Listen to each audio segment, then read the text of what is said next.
Bonjour. Alors, Nadège Briand, je suis infirmière en hémodialyse au CHU de Grenoble en centre lourd depuis 8 ans maintenant. Sylvie Rivière, je suis infirmière en dialyse et transplantation depuis 6 ans. Donc nous allons vous présenter notre projet qu'on a appelé Hypnodial, qui est un projet de recherche infirmière sur l'hypnoanalgésie en dialyse ambulatoire. Et nous allons vous parler de l'amont, de tout ce qui se passe pendant la création de ce projet. Donc le plan, ce sera d'abord une petite introduction. Ensuite, nous vous parlerons de l'hypnose, ses définitions et idées reçues. Pareil pour le concept de recherche. Pourquoi avons-nous marié ces deux concepts ? La population et les douleurs que nous avons ciblées pour cette étude. De l'idée à la rédaction d'un protocole de recherche paramédicale. Les difficultés que nous avons rencontrées et nous finirons par une conclusion. Alors, dynamisée par la formation de deux infirmières, moi-même en DU douleur et Sylvie qui avait fait une initiation à l'hypnose, le service de dialyse ambulatoire s'est questionné sur la prise en charge de sa douleur et notamment des douleurs vasculaires qui sont majorées par la dialyse chez les patients artéritiques. Ces patients représentent chez nous 30% des patients reçus dans le service en 2012 au CHU de Grenoble. Le thème de ce projet, donc, que nous avons défini, est l'impact de l'hypnoanalgésie dans la prise en charge des douleurs paroxystiques et continues des sujets hémodialysés chroniques artériopathes. Donc si je vous dis hypnose, peut-être certains d'entre vous connaissent, d'autres pas, mais rares sont ceux qui n'ont pas une idée ou une représentation de l'hypnose. Certaines images vous viennent peut-être à l'esprit, comme celle de notre ami M. Mesmer, qui fait, lui, de l'hypnose de spectacle. On l'appelle le fascinateur et qui sillonne les salles de spectacle partout en France et à l'étranger. Ou alors d'autres choses un peu plus simples, comme des parfums. Et peut-être encore notre ami K, le serpent du livre de la jungle, ou encore toute autre chose. Alors qu'est-ce que l'hypnose ? C'est vrai que c'est souvent associé à la magie, au sensationnel, à une notion de pouvoir sur les personnes qui suscite parfois des inquiétudes et des peurs auprès du grand public, mais aussi des soignants. Elle est fréquemment assimilée à une peur de perte de contrôle, perte de sa volonté. Et l'hypnose alors, qu'est-ce que c'est en termes de concept ? C'est avant tout un mode de fonctionnement psychologique par lequel un sujet, en relation avec un praticien, fait l'expérience d'un champ de conscience élargi. C'est à la fois une forme de détente et à la fois une forme d'hyper-attention, d'hyper-concentration. C'est avant tout, donc il y a deux dimensions dans cette définition, à la fois un état naturel que chacun de nous a déjà ressenti et à la fois cette relation avec un praticien. Ça fait intervenir différents champs, les champs psychologiques, mais aussi les champs neuropsychiques. Le patient, dans cette relation, est acteur de sa prise en charge. L'état hypnotique n'est possible que si le patient s'y autorise. Il mobilise, au cours de l'hypnose, sa créativité, ses souvenirs, au gré de ses envies, accompagnés par les suggestions du praticien. Alors, l'hypnoanalgésie, c'est la pratique de l'hypnose au service de la prise en charge de la douleur. Il s'agit d'une méthode et non d'une discipline. C'est un outil dans notre boîte à outils, nous soignants, et elle est pratiquée par les professionnels en respectant l'éthique de la profession qu'on pratique. Si je vous dis recherche, alors la culture infirmière a longtemps été basée sur l'action, sur le faire, en offrant une réponse instantanée à une demande en fonction des outils, des moyens dont nous soignants nous disposons. La démarche de recherche, elle intervient en amont. Elle est associée souvent à la lourdeur administrative, à une démarche longue et un investissement personnel chronophage. Mais cette démarche de recherche, elle permet d'élaborer une stratégie de soins pertinente en se basant sur l'expérience et les travaux réalisés par d'autres équipes. Elle optimise et elle valorise ainsi les choix thérapeutiques que nous proposons, nous, infirmières, aux patients. La recherche paramédicale est aujourd'hui définie comme une démarche qui procède d'une quête systématique visant à dégager de nouveaux savoirs infirmiers, au bénéfice des patients, mais aussi des familles et des communautés. Elle englobe la promotion de la santé, la prévention des maladies, des soins aux individus, de tous les âges, que ce soit pendant leur maladie, durant leur rétablissement ou lors de leur accompagnement en fin de vie. Alors pourquoi avoir marié ces deux concepts ?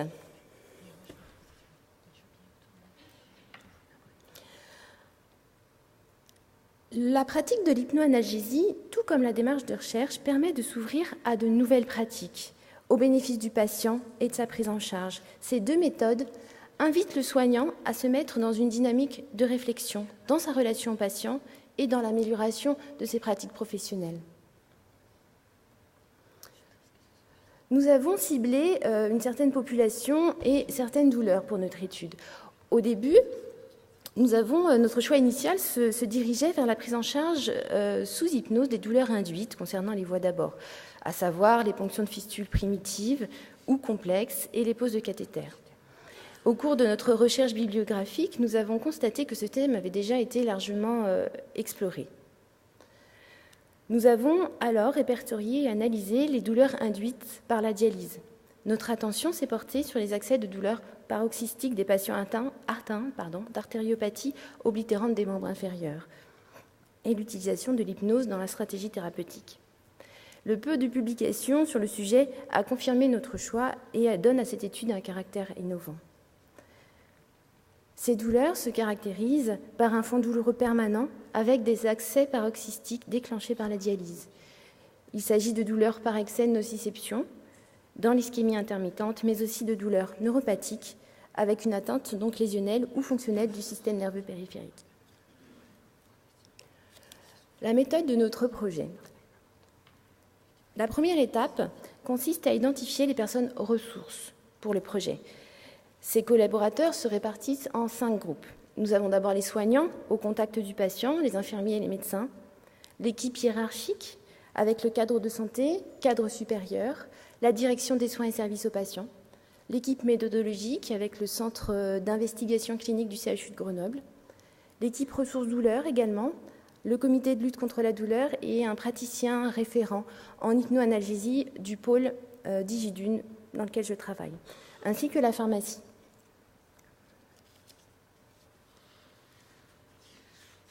Donc la étape. Voilà, pardon. La deuxième étape est une période de réflexion. Elle permet l'apprentissage et la familiarisation avec la logique, le vocabulaire et les instances de recherche. Elle transforme la question de départ en une problématique de recherche. La recherche bibliographique réalisée a démontré que l'hypnose a déjà fait ses preuves dans bien d'autres contextes. Elle permet d'affiner cette recherche, les objectifs, les critères de jugement, les choix méthodologiques et surtout la faisabilité de notre étude. Et l'étape suivante est la rédaction du protocole de recherche par l'élaboration des objectifs et critères de jugement. L'objectif principal de cette étude est de démontrer que l'hypnose est un traitement non médicamenteux pertinent dans la diminution des douleurs de l'intensité, de l'intensité des douleurs du patient artériopathe hémodialysé chronique en cours de séance de dialyse, par une approche plus globale de la prise en charge de la douleur. Le critère de jugement principal retenu est l'échelle visuelle analogique de la douleur. Sylvie va vous parler des critères, des objectifs secondaires et critères de jugement secondaire.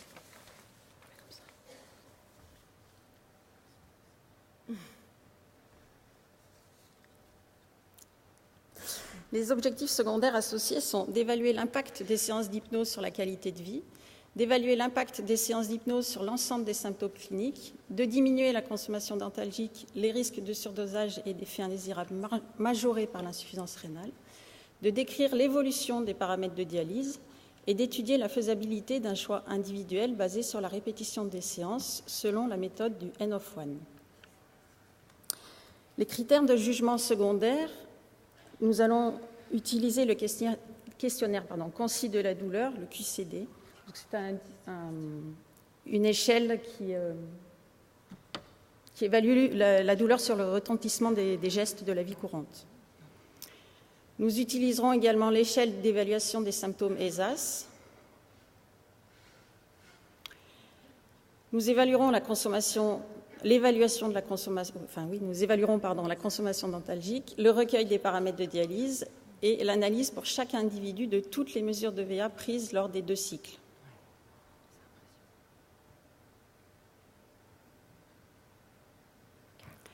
Les critères d'inclusion retenus sont les patients hémodialysant depuis plus de 3 mois et au moins 3 fois par semaine, ayant une VA supérieure à 3 lors des séances d'hémodialyse pour des douleurs des membres inférieurs liées à une artériopathie chronique de stade 1 ou plus, les patients affiliés à la sécurité sociale et ne s'opposant pas à participer à l'étude. Les critères de non-inclusion sont les patients mineurs, protégés par la loi sous tutelle, curatelle ou privés de liberté, les patients refusant de participer à l'étude, les patients ne comprenant pas ou ne parlant pas le français, ceux présentant des troubles cognitifs et comportementaux, les patients présentant des troubles psychotiques, présentant une hypoacousie limitant la communication et les femmes enceintes.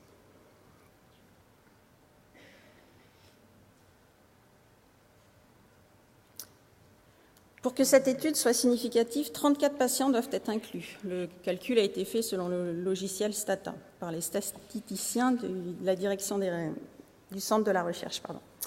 Nous prévoyons de débuter cette étude en octobre 2014 pour une durée prévisionnelle de 18 mois, 12 mois d'inclusion et 6 mois de mise en place et d'analyse des données. La durée de participation à l'étude pour chaque patient est de 6 semaines.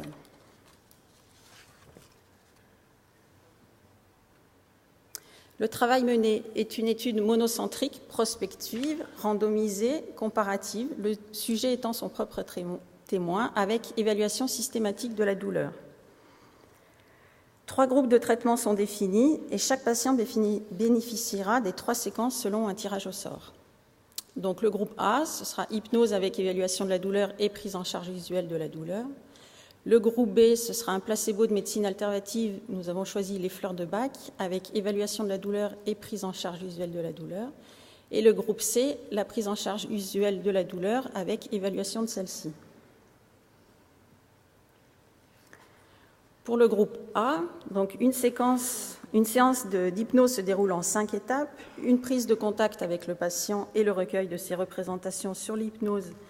Une évaluation de ses douleurs et de ses symptômes, l'induction hypnotique qui est basée sur le changement de sensorialité, la phase d'hypnose qui permet de modifier le percept et enfin la phase de retour à l'état ordinaire de conscience.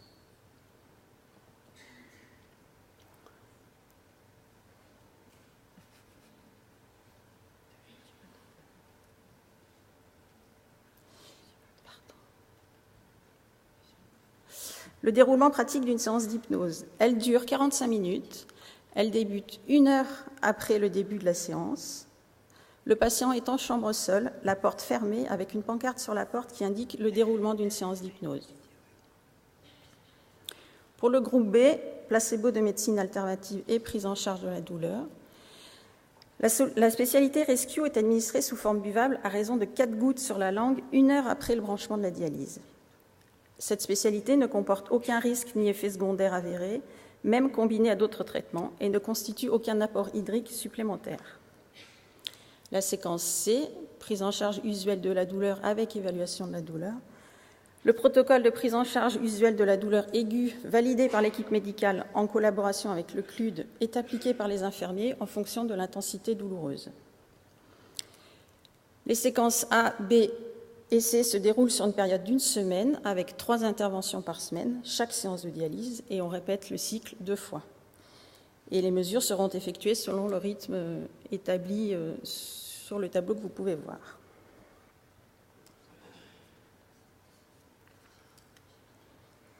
Le protocole expérimental de recherche, lettre d'intention et cahier de recueil informatisé inclus, est rédigé en collaboration avec une collègue expérimentée en recherche paramédicale et un attaché de recherche clinique du Centre d'investigation clinique. Cette étude nécessite de déposer un dossier au Comité national informatique et liberté et de le soumettre au Comité de protection des personnes pour accord. Pour financer cette étude, nous avons répondu à l'appel d'offres local de la Direction de la recherche clinique. La Direction de la formation continue a été sollicitée pour la prise en charge du 2e module de formation en hypnoanalgésie. Les difficultés rencontrées. S'inscrire dans une démarche de recherche est valorisant, enrichissant professionnellement et personnellement. Cependant, nous avons rencontré de nombreuses difficultés. En effet, la communication s'est parfois avérée complexe. La rencontre des différents univers, des codes de langage, des modes de réflexion, la logique de recherche et la pratique infirmière, demande de la diplomatie, de la patience, de la persévérance et beaucoup d'énergie. La barrière de la langue, la majorité des articles sont en anglais, l'accès payant aux articles et aux moteurs de recherche Medline a considérablement alourdi le travail de recherche bibliographique difficile. L'existence d'un lieu de travail dédié, équipé d'un ordinateur avec accès Internet, a mobilisé beaucoup d'énergie et engendré une perte de temps.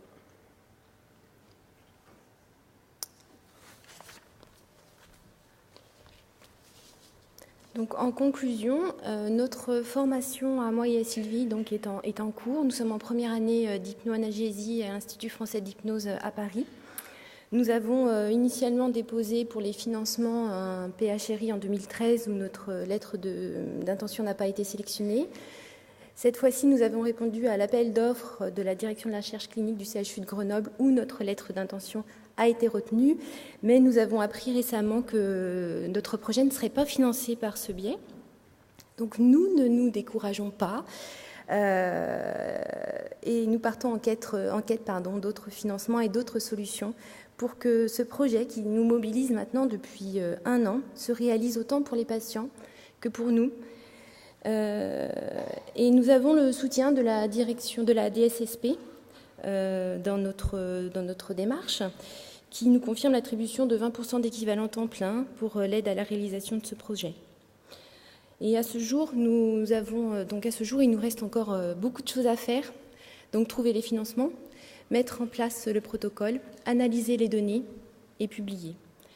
Mais toutefois, déjà, on a quand même des points positifs qui apparaissent, puisqu'à ce jour, le regard de nos collègues sur les médecines complémentaires s'est modifié. Et ça, c'est une petite victoire dans tout ce projet, qui est, comme l'équipe précédente nous l'a expliqué, une grande aventure avec beaucoup d'échecs, beaucoup de rebondissements, mais qui, je pense, vaut la peine d'être vécue.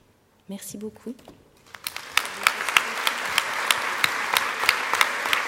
Je voudrais juste conclure par cette citation d'un philosophe américain qui s'appelle John Dewey, qui nous dit que l'esprit de recherche, c'est la volonté de chercher ce qui est bon de faire, plutôt que de faire ce que l'on pense bon de faire.